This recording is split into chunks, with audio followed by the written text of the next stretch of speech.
Hey guys. Hey Eli, good to see you. I believe you guys are up on the first agenda on the topic because Keith is out of office, to my understanding. So, All and Eli, I believe you both are from IBM Research. Yes, Lynn, that is correct. Yeah, good And thank seeing you you. for that. Yeah, It's been a while. yes, it's been a while. Do you want to present your technical experiment and results of the mutual TLS data plane? Yes, please. Or do you want to take us through that, please? Okay. I'll try to share my screen. Yes, please.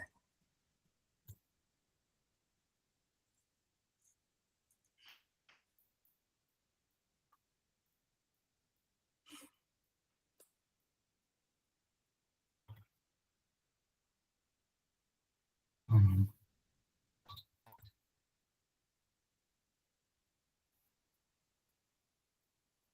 Okay. You're seeing, right, not the presenter mode, right? Yes, it's showing up correctly. Okay. Okay. So my name is Or. I'm from IBM Research. And I wanted to present a small research project that we've been working on in our team. And basically, it's about taking TCP traffic between applications and seamlessly upgrade it to MPLS traffic. Okay, so the problem is and we're looking into it in the Kubernetes context. So we have two pods which communicate in TCP, and we would like them to use verified MTLS, so encryption and verification. And we want this solution to be transparent to the application. So this is something that actually Istio already does. And probably everyone don't need this slide because it's the Istio working group, but just to be sure that my understanding is correct. So the way it works in ambient mode in Istio is that you have a Z-tunnel pod per node, and then the Istio control plane. So for the pods, it injects IP table rules, and by these IP table rules, it routes the traffic from the ingress and the egress traffic go through the Z-tunnel pod, and the Z-tunnel pod actually creates the a node-to-node tunnel using MTLS. So instead of the TCP going directly, it goes through via Z-tunnel pods. So this is what it's been done in Ambient. Now we've been trying a different approach, and basically it utilizes kernel capabilities. So it's Linux only. What we implemented is we basically intercept connections, and we do this by hooking on certain system calls that are used for establishing a connection, specifically the connect system call and the accept system call, server and client system calls. And the way we do it, the final way we actually did it is using something called seccomp unotify. Actually, we started using the first implementation. We used eBPF, And then after discussing it with the kernel folks, some suggested that we use secomp notify. So we switched, and we saw gains using that. And also Kubernetes has some nice integration with this capabilities. Okay, so this is the first step to intercept the connection when it's being established, and the second part is after you intercept the connection, you enable you switch the connection to use TLS, and the way we do this is by using kernel TLS. So kernel TLS lets you using set sock opt system call, you can instruct the kernel to begin TLS encryption on an existing file descriptor, a socket, and then whoever uses this file descriptor will actually every read and write to the socket will get encrypted by the kernel. So actually, the process may not know, but the data will be encrypted. So if you look at this diagram, you see that we have an agent that, like the Z-tunnel, it's a daemon set. It runs per node, one per node, and then this daemon set is intercepting these connections between the pods, and it invokes the kernel TLS on the socket, on the file descriptor used by both sides. So this is in high level the approach that we implemented. By the way, if there are any questions, feel free to interrupt. So in this model, it's the agent is not handling any of the traffic, right? It's simply basically turning on the KTLS for that socket for that workload, and it just steps in and enables that, and then the packets are handled normally, but transparently encrypted by the kernel, right? They're not proxied through the agent or anything. It's this, they're going where they would normally go, but the socket is marked for TLS and is going through the KTLS stack, right? Is that correct? Basically, it means that once we did this initialization phase in the connection establishment, our agent can be killed and the connection will still work. It doesn't go through our agent. Yep. Cool. Okay. Costin, you have your hand up? Do you have any capability to make a call to user space or some other place where you could, I don't know, do additional processing or redirect or replace the service VIP with endpoint IP or anything like that? Or how do you handle basically services?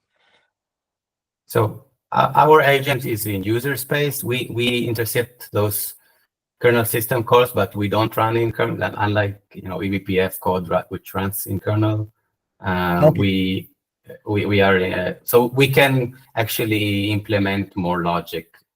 So basically, you can talk with STOD and get the normal load balancing. I mean, use workload discovery service and all the other stuff to integrate with the rest of Istio in the agent space.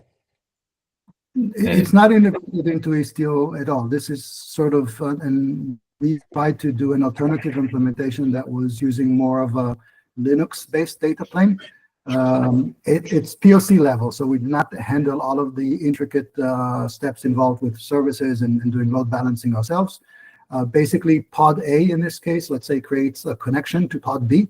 Before the connection is actually established between the two pods, our agent steps in user space, completes the system call by creating the connection itself, the socket itself, doing any kind of TLS handshake, so we can do authentication, authorization, all in user space at that point, and then basically enable KTLS and step out of the path. Okay, no, I got it. Thank you. So basically, you have an agent that is capable of being extended to do additional stuff like changing the destination or yeah. Okay, perfect. So I actually have. Lynn, I think you have your hand as well as Yuval. Yeah, sorry, I just don't see the Oh. meeting window. So sorry. Yeah, I'll ask then. So is your agent also kind of like manage the key and certificate for the pod A? And also my other question is, I assume you because you said that you haven't integrated much with Istio, so if pod B has a waypoint, I assume you are not aware of any of that at the moment. We're not aware of any of that.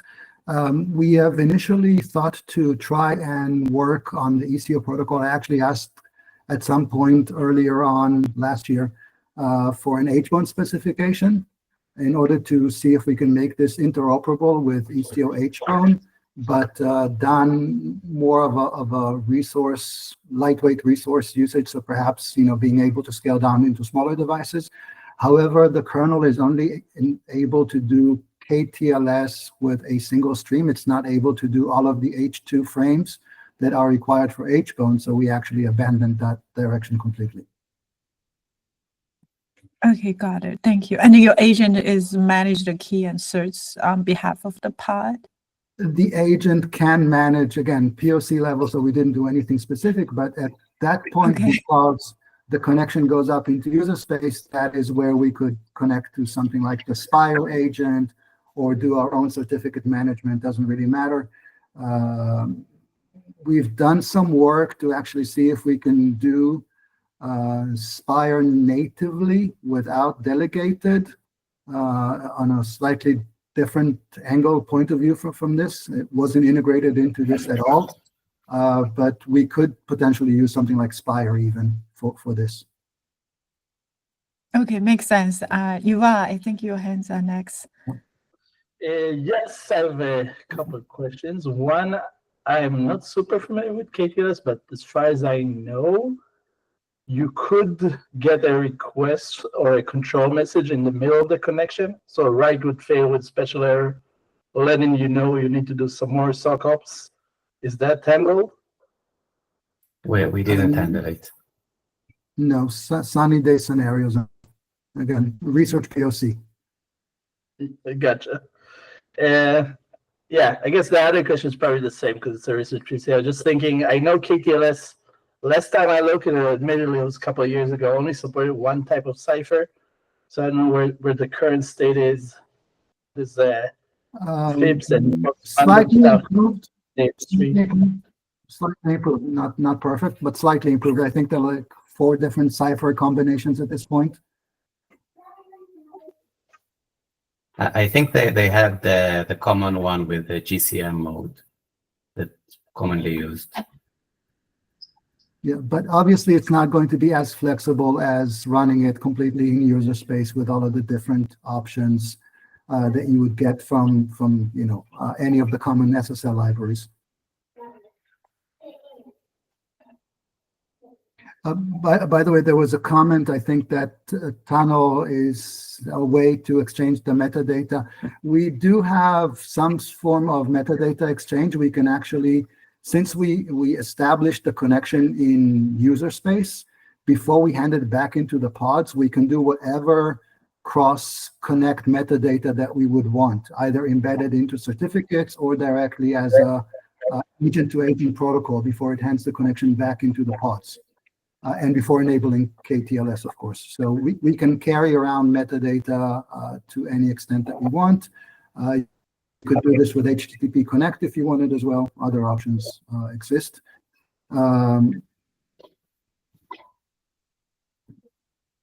Sridhar, I guess, was next, or Yuval, if you have an additional question. No, I should be good. Okay. Yeah, Sridhar? I think I have a small question. Like, I think this solution would be largely CNI agnostic.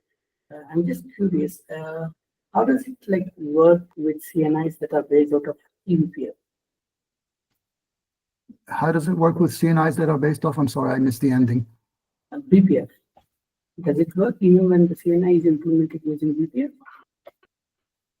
It Well, it is potentially a contention point if the CNI is using eBPF to intercept system calls and perhaps do rewrites of connects and whatever. Or do you remember if we tried this with Cilium? I don't think so. No. So I cannot give you a real answer on that, Sridhar. Sorry. Thanks. Or do you want to? Yeah, so I think I have a bit more slides on giving some bit more details. I think that some of it we already discussed, but a bit of zoom in on the implementation. So as I said, we are running as a daemon set. Basically, so for those who don't know about the SecComp Notify, it's so the system call, it gets blocked until we are done handling with it. So basically the process gets blocked, and then we do a couple of steps while it's blocked. So the first step is we duplicate the file descriptor. So for example, it was a connect system call or accept system call. There's a file descriptor. So we duplicate this file descriptor, and we are a different process. So we need to use another kernel capability that allows us to duplicate file descriptors across processes. So this is the PIDFD getFD. This is the first step, and then we actually execute the system call on behalf of the process. So, for example, if it's a accept system call, so we accept the connection instead of the actual application, and then after the accept or connect returns, we before finishing the handling, we do the TLS handshake, and we do this, of course, using user space library. And the final step, as I said, is to enable the KTLS using the setsopt system call. So just to be aligned on the actual steps that we make. Well, Costin has a question before we move on, I think. Yeah. If you were to clarify, I think there was some discussion in the chat. Do you, I mean, if you have IP table, Istio or something else on the same system, do we capture, who is first, basically? Does Istio IP table capture it before it gets to your accept, or is it you before and then it goes through IP table, or is IP table completely out of picture? Anyway, it would be good to have some idea about how we fight with each other or interact with each other. Agree. So I think we are intercepting the system call. So actually on the connect side, it would be before any packet actually goes out. So before SYN packets, etc. In the same way, on the receiving end, the client is making an accept call, which would be at least presumably, the accept call would complete after the SYN packets have arrived, but it was called and initiated before any SYN packets have actually arrived. So I believe the short answer would be we get called before Istio does. Yeah, I think it's basically it's bad because I mean on one side you are first, we are second. On the other side we are first, you are second. So basically our TLS will be terminated in your. Anyway, it's interesting. It's a problem that we probably should solve because having multiple layers. I mean, you cannot prevent users from installing an IP table-based interception, Istio or something else, and probably we cannot stop someone from implementing this. Okay, just to maybe clarify, we're not intending this as a product or anything. This was just a technical experiment that we did. And we thought that because there is similarity with Istio and Ambient in terms of goals and perhaps in at least the features that are enabled, it would be interesting to the community. It's not something that we actually see people deploying or intend to deploy in any way. It was a technical experiment that we thought would be of interest to the community. If somebody wanted to adopt this, I think we are a very long way from actually being able to productize this, and I think Or will touch some of it as well. And there are complications with getting this. Certainly we are a 3-4 people small research team that did this, on sort of on the side in addition to other things. But we thought this would have been something that would be of interest to the community in general.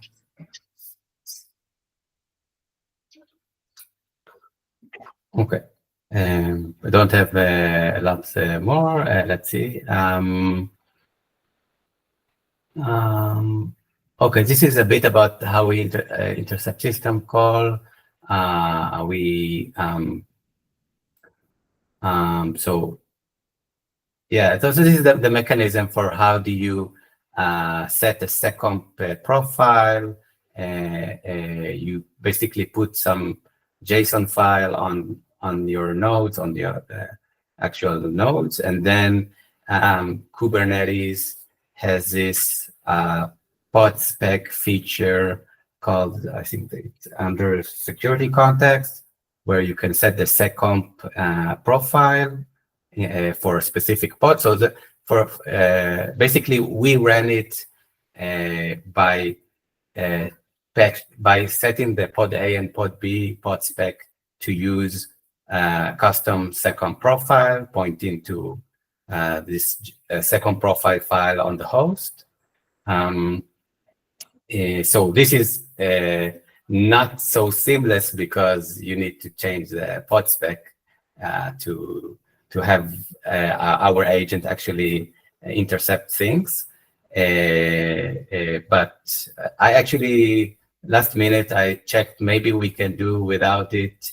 I saw there is, and I didn't test it, but I saw there's in Kubelet CLI, beginning with some version of Kubernetes 1.2.5, there is a command line argument where you can set a default seccomp profile, which applies to all pods, I guess. So if you have this default, then you don't have to actually make changes. Apparently, I haven't tested it. But, yeah. Okay, so now it was actually interesting to test this performance. So if you just look at the architecture, you expect to see some improvement over the proxy method. Since we do direct, we have less copies and sort of this stuff. So we did a very, very simple test. We didn't even use it on a bare metal. It was just a virtual machine with a kind cluster all in one. And what we did is a very, very small system. We ran iPerf with a fixed number of bytes transferred. And we measured, so it's always 20 gigabyte transfer. And we just measure the CPU time.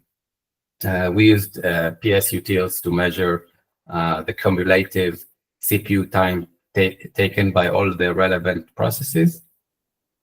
And finally, what we saw is the CPU time, 15% was improved by 15%, which is, nice, but it's not dramatical. We think that perhaps, probably, my guess, I didn't profile it, but my guess that most of the CPUs taken for the TLS actual encryption. So, so the 15% is just, the not going through the doing the shorter path. And this is the 15%. So, or maybe, and Lynn, I'll just get to you in a second.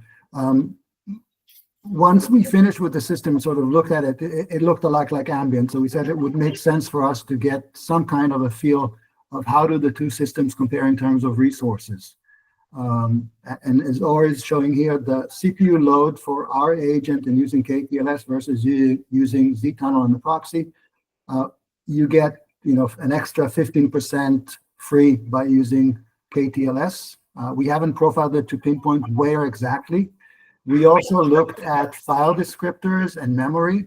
And I think the results that we saw were pretty consistent with the measurements that Ambient has done. We saw about 400K per Z-tunnel connection. One of the things that we noticed had to do with the fact that we were running iPerf. So we had between two pods, the source and destination. The source and destination were all tunneled together. So we had multiple iPerf connections tunneled on the same Z-tunnel connection, which actually showed up in the testing as a limitation of the throughput because Z-tunnel was only using a single TCP connection, whereas iPerf was scaling to 3, 4, or whatever, however number of connections were actually being used by the actual test. So I think, it has to do with the fact that there is a design decision to optimize for multiple, for the same identity, reusing the Z-tunnel connection, TCP connection. In most cases, I don't think this would be a problem. A very particular and synthetic benchmark, because we had multiple connections from the same source to the same destination, we're actually being blocked by the limitation of the single socket. Lynn, you had your hand up, and then John. Yes. So I was wondering, when you say CPU reduce, so first of all, I think we'd like to understand what are you comparing with. Second of all, since you offload some of the work to the kernel, are you also counting the kernel consumption as well? Because the reason I brought this up is we find out through some of the performance tests by different CNI, and some of the performance were not measuring what the kernel consumption increase or decrease. So I just want to make sure we're comparing file in, apple to apples in a degree. We try to compare apples and apples. We can share more of the results and more of the setups. I didn't mention this as a competition, as Istio could improve, Istio should improve. Definitely that's not where we are. It was just that we looked at kernel memory and kernel CPU and user space CPU. We looked at the baseline, which was iPerf, and whatever was running at the same time. It was typically a relatively quiescent system, so there weren't additional pods running in it. Then we enabled iPerf, measured the CPU on everything, and then enabled the Z-tunnel. Again, very nominal configuration. It's just 2 applications, not much in there in terms of configuration, and then ran the test. And whatever was changed in terms of CPU, we attributed it to the cost of Z-tunnel. It's probably not accurate enough, but it gave us at least an initial idea. And then we ran the same test without Z-tunnel, with iPerf, and our agent, where the traffic was being delegated to the kernel TLS. And we again looked at kernel, CPU, memory, and everything else. So it's a rough estimate. What we have seen, or our guess at that point, was that the Rust TLS was somehow less efficient than, at the time, than other SSL libraries, because we could reach lower throughput with the Rust TLS compared with Go TLS for a single connection, and compared with KTLS. And Go and the kernel TLS had the same throughput.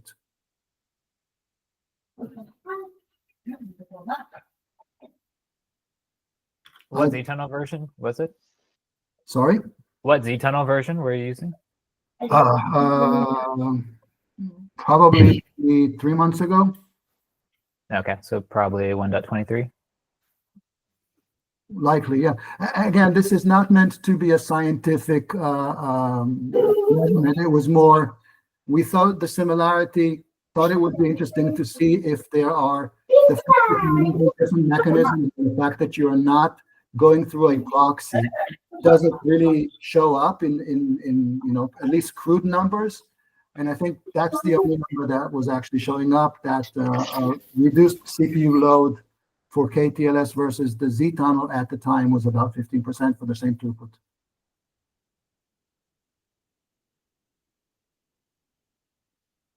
Louis? Yes, I mean, I think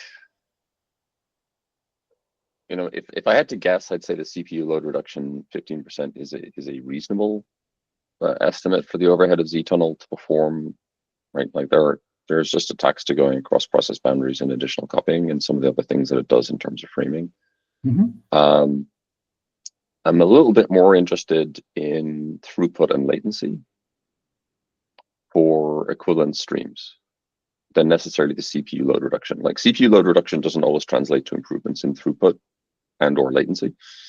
So those would actually be the primary metrics I would care about, like assessing the relative performance of the two systems.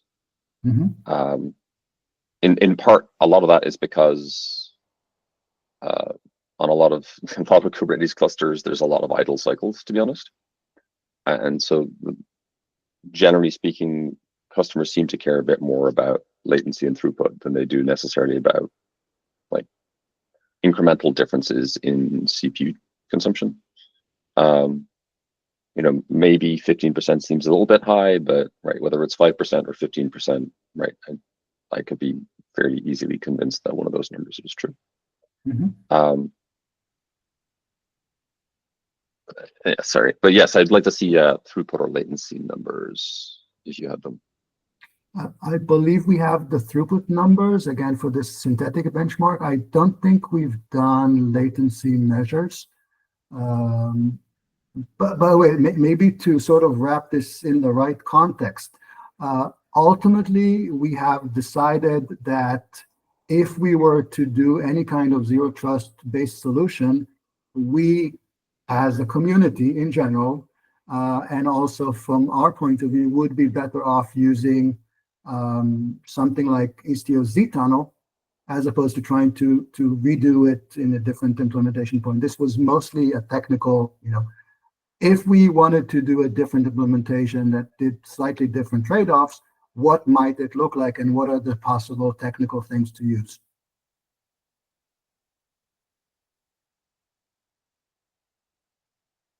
But we can share the throughput numbers offline. I don't think, or you have it in the slides. Oh, no. And we have not done latencies, Louis.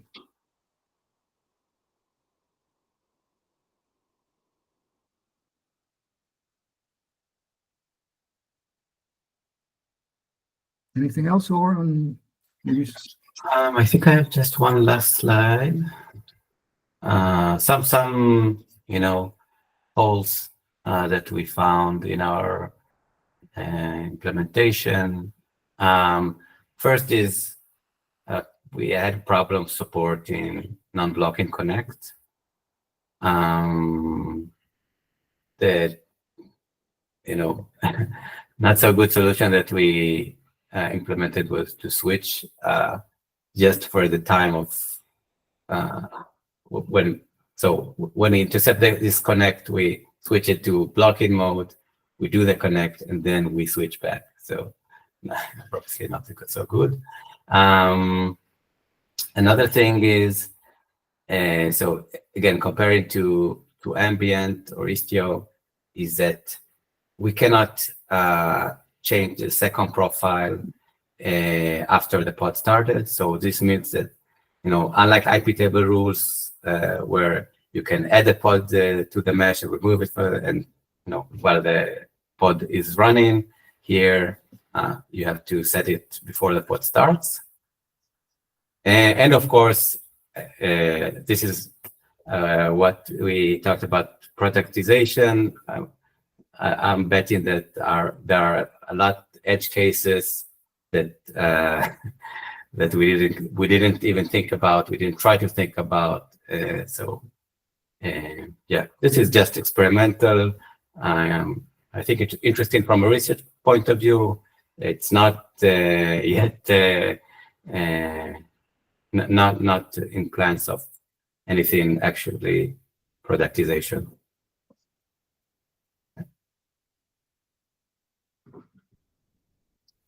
Okay, so this is what I had to share. Any other questions? So I'll stop sharing. If there are any other follow-up questions, we can also answer them on Slack as needed. We'll be around. Yeah, that would be great. Let's start a thread in the Slack channel. Sure. Yeah, thanks for bringing this to us. It's very interesting. We've been talking about KTLS for a long time in the theoretical and wondering kind of what the comparison would be. So it's really cool to see it put into practice. Yeah, I mean, there are some other projects. I think there was one service mesh product that tried to do this with kernel modules, if I remember rightly. The name is escaping me, but I can probably go look it up. Yeah, KMesh or the Cisco thing? Cisco, yeah. the Cisco kernel module. Yeah. Yeah. And then I can't remember, did AliCloud try to do that with KTLS, or did they do something else? I don't think they have an implementation for the kernel TLS. I could I be thought it was wrong. in their white paper. Oh, the Maybe AliCloud. not. I was thinking Huawei. Never mind. Sorry. Yeah, it was the AliCloud one, I think. Yeah, I mean, it might be. I think they have published some numbers as well, so it might be useful to. They should all look roughly the same, frankly, in terms of latency and throughput. It would be good to understand if there was variance between them, why. And then obviously, a greater understanding of the edge cases and limitations is probably, like, if we are going to try and do a serious evaluation about whether this prototyping path is something that we should explore further within the Istio project, I guess. We definitely appreciate the bringing it and sharing the results and all that stuff. Like, it's the SecComp notify stuff is something I hadn't really looked at before, so that's an interesting approach for sure. Okay. Yeah, thank you so much for the time and prepare to present to us. By the way, what is the goal of your research experiment? Did you guys hope to land in some open source project? Or? For this work, no. The goal was to do collaboration with academia to see if we can switch some of the zero trust functionality from being a data plane to more and more of a control plane operation, and how far we could be pushing it using sort of existing Linux mechanisms and writing as little code as possible. So trying to delegate this into writing only a control plane if we can, and then keeping the data plane in Linux itself. That was the original goal.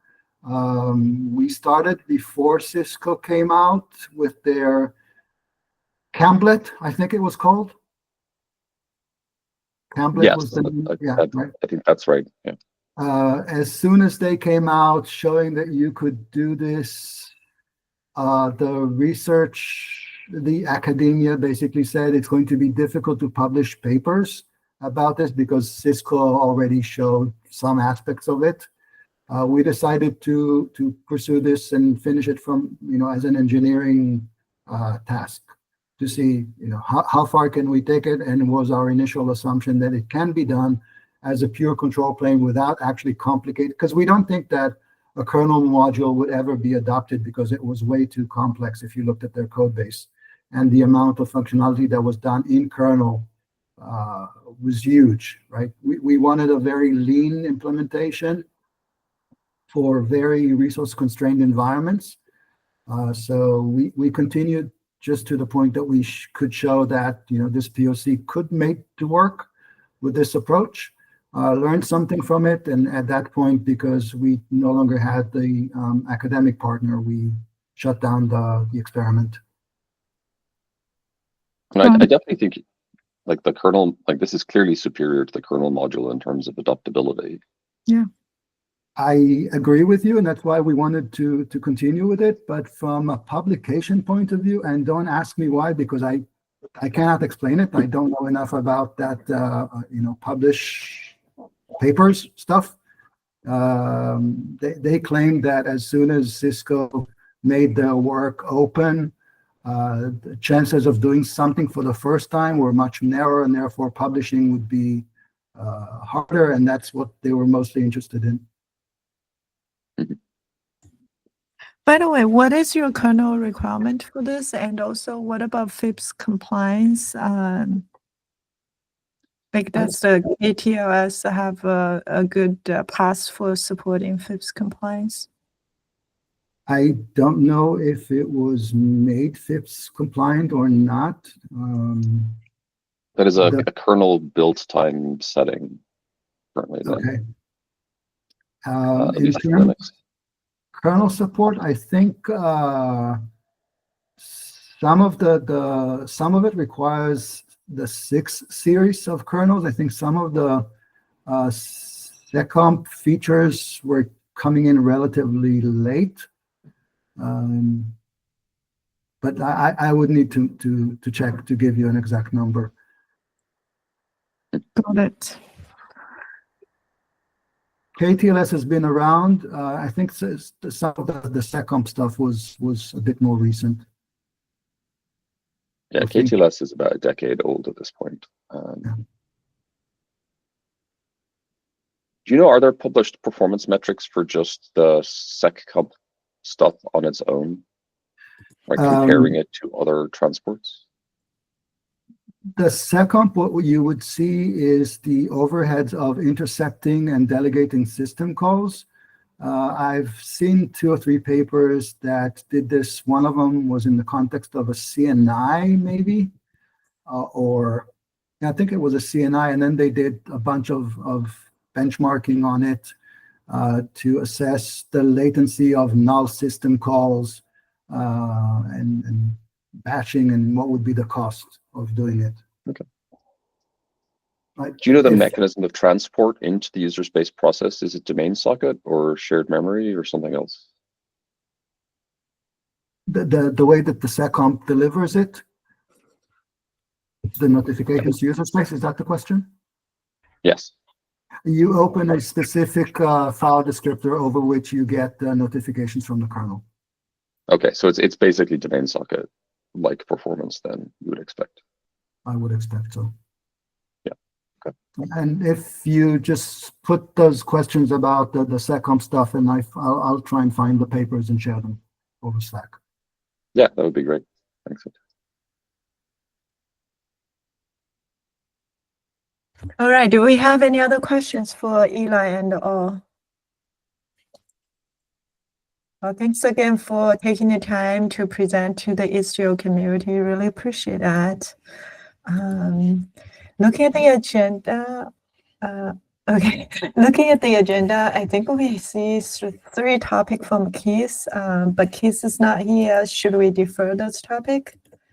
Unless anyone feel they could potentially represent Keith from Microsoft, maybe?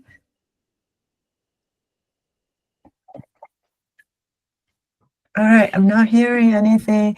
With that, I think, should we close out the call? All right, thank you, Whitney. Thank you. All right, thanks, everybody. Bye. Thanks. Cheers. Bye.